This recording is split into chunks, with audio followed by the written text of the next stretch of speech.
What if I told you that in Japan, some people believe a woman with a slit mouth roams the streets at night asking if she's beautiful, or that your soul can get stuck inside a camera just by being photographed?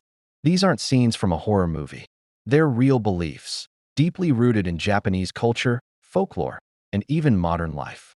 Today, we're diving into 7 of the craziest things Japanese people actually believe. From ancient superstitions to modern-day myths, these beliefs will make you question just how thin the line is between reality and imagination. Japan is a nation where modern skyscrapers rise beside ancient shrines, where high-speed trains glide past forests believed to be home to spirits, and where technology thrives. Yet centuries-old superstitions still shape how people live, love, and even die. To understand Japan, you must go beyond sushi, anime, and samurai. You must step into the unseen, into the mysterious world of beliefs that refuse to fade. So buckle up, because what you're about to hear is both strange and fascinating. 1. The slit-mouthed woman. Kukiseikana. Kukiseikana is the kind of legend that sits at the crossroads of history, urban fear, and a culture wrestling with shame and beauty. The basic image is simple and unforgettable. A woman with a grotesque smile, her mouth sliced from ear to ear, hiding behind a surgical mask. She appears at night, sometimes by a convenience store, a playground, or along a quiet residential street, and she asks the question that begins the legend's cruelty. Am I beautiful? Origins of the tale are many and murky. Some versions place it in the Edo period as a punishment for vanity or infidelity. Other tellings connect it to wartime hospitals and the surgical masks that became common in the 20th century.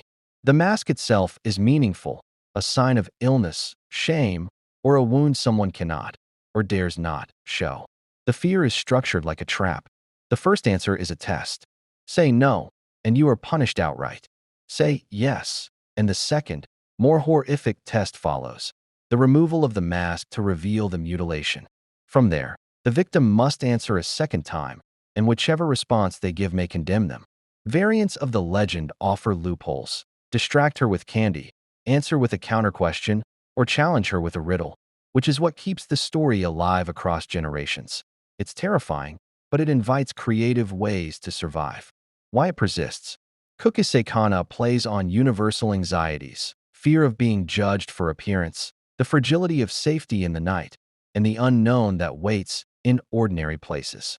For children, it's a whispered warning about the dangers of being alone. For adults, it can be a cultural mirror, a grotesque exaggeration of how harshly society polices women's beauty. Modern echoes and urban rituals. In the 1970s, 1980s, stories of Kukiseikana spiked in Japan. Parents warned kids, schools hosted scare tactic lectures, and local newspapers occasionally printed panic stories. Today, the legend is a part of pop culture, referenced in horror films, manga, and late-night talk shows. But it still functions like folklore, a social story that teaches boundaries. You won't forget that smile. Not because it's beautiful, because it's a promise you can't keep. Am I beautiful? She asks. Say the wrong thing, and the night swallows you.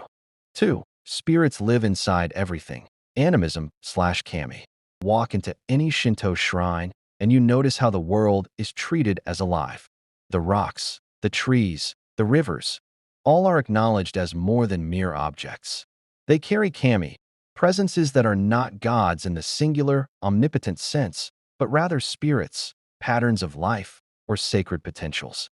Animism in Japan is less about fear and more about a continuing conversation between people and the places they inhabit.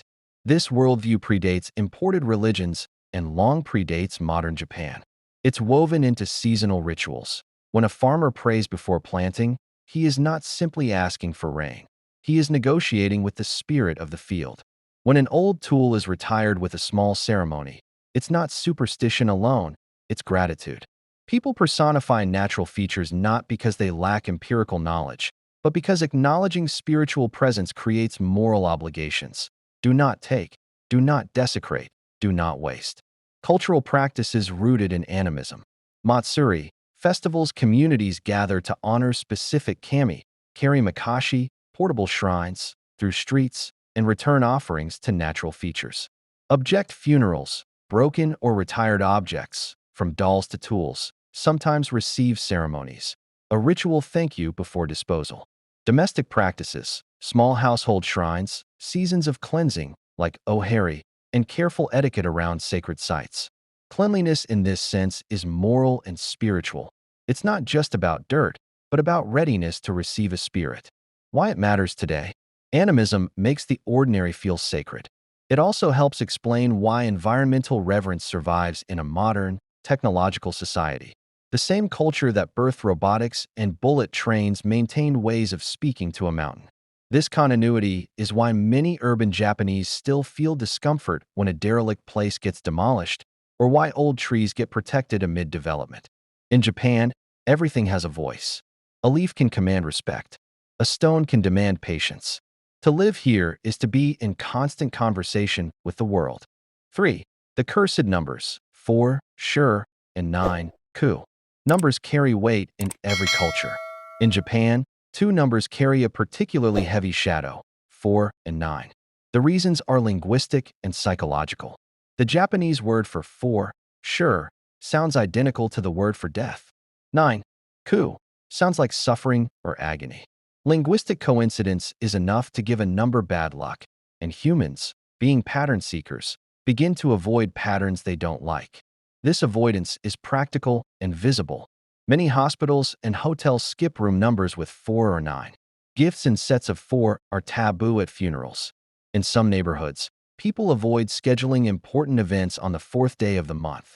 The behavior is not uniform. Some urbanites shrug it off, but in moments of stress, superstitions resurface. Social psychology of number avoidance. Avoiding certain numbers helps people exert a tiny measure of control over the chaotic world. It's also a ritual of respect. By avoiding sure, people avoid speaking death into being. Over time, these micro-practices become social norms. Elevators without the 4th button, phone menus that skip certain digits, and polite ways of rephrasing things to circumvent bad sounds. Modern quirks. Some product models will leapfrog naming with the number 4. Hospitals sometimes label floors as 3A instead of 4. In a twist, lucky numbers, like 7 in Japan, get marketing exploitation. Unlucky numbers quietly fade. It's only a sound, sure, but sometimes a sound is all it takes. Count the floors in a hospital, and you'll see superstition written in architecture. 4. The ghosts of the toilet, Akamanto. Akamanto, red cloak, is the legend that turns the most mundane human function into a doorway for terror. The set piece is always the same. A lone person in a school or public restroom, the metal stall cold and echoing, when a voice asks a harmless-sounding question. Red paper or blue paper? The choice is a trap. Red summons blood, blue summons suffocation. Some versions amplify the stakes. Choose yellow, and you're burned. Choose silence, and you survive. Like many urban legends, Akamanto has pedagogical uses. It's told to dissuade kids from lingering in bathrooms, from entering unlit places, and from being alone late at night. Its theatricality, color choices, moral levers, makes it memorable and transmissible. Possible origins and social role. The story may reflect older fears about public hygiene, privacy, and vulnerability. Bathrooms are liminal, private acts performed in public places. In a culture that prizes order and propriety, a legend that unsettles the bathroom disrupts the expected control people feel. Contemporary footprint. Schools sometimes recount the tale during campfire horror nights. Older versions transform into creepypasta or manga episodes.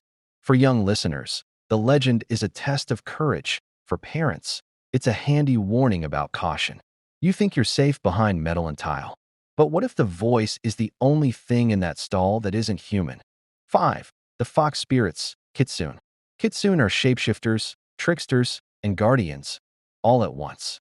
In Japan's folklore, foxes are agents of transformation. Many stories describe a fox taking the form of a beautiful woman to marry, deceive, or test a human. In other tales, foxes are loyal servants of Inari, the deity of rice and prosperity, acting as messengers or protectors of crops. What makes kitsune compelling is their ambiguity. They are not simply malevolent. They can be benevolent, mischievous, or downright tragic. Some kitsune fall in love with humans and suffer heartbreak when their illusion fades.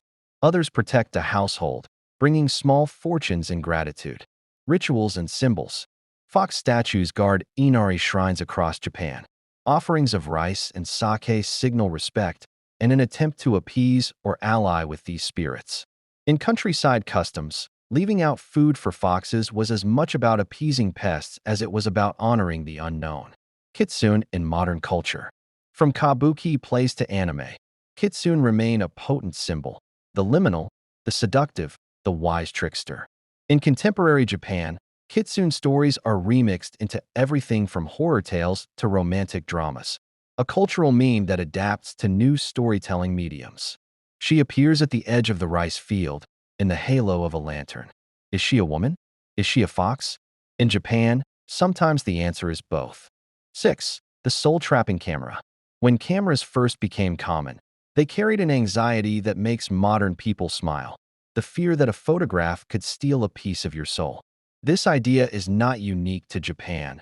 Many cultures greeted photography with suspicion, but in Japan it dovetailed with existing beliefs about spirits and the proper handling of the dead.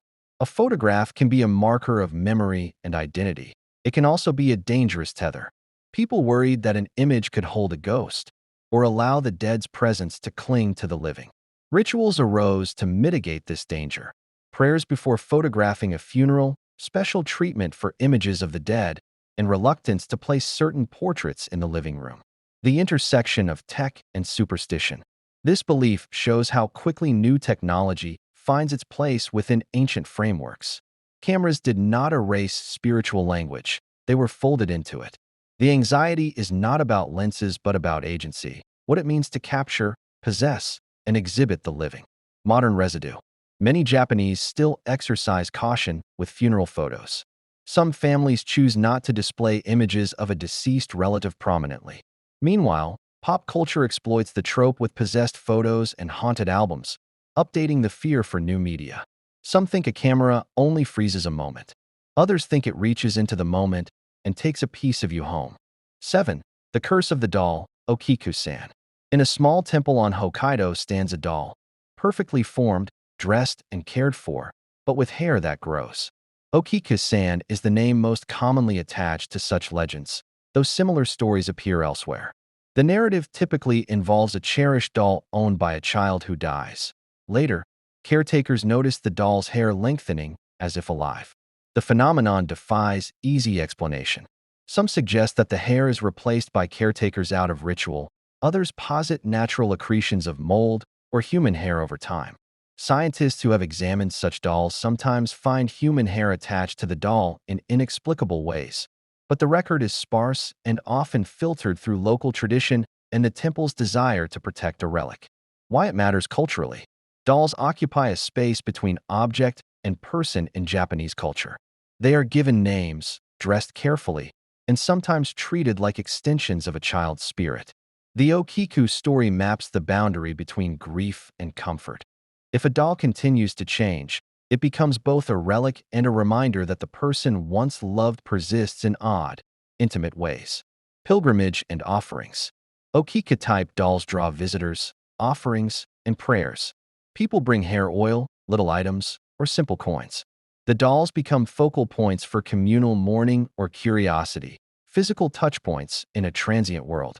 Look closely at the shrine glass, and you will see a child's hair trimmed by the hands of monks. Whether miracle or ritual, people still kneel before it and whisper a name.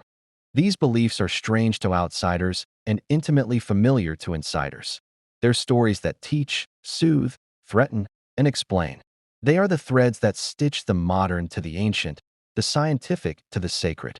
In Japan, the line between myth and daily life is porous, a place where the supernatural is not just entertainment, but a language people use to name fear, love, warning, and wonder.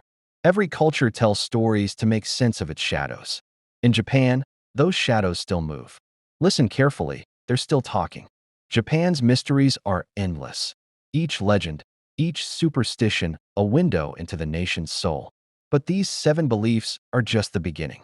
If you enjoyed uncovering the strange and the sacred in Japan, make sure to like this video, subscribe, and turn on the notification bell, because we have many more hidden stories waiting to be told. From haunted temples to forgotten gods, from myths that shape cities to traditions that defy time, you won't want to miss what's coming next. Until then, stay curious, and remember, in Japan, even silence can have a spirit.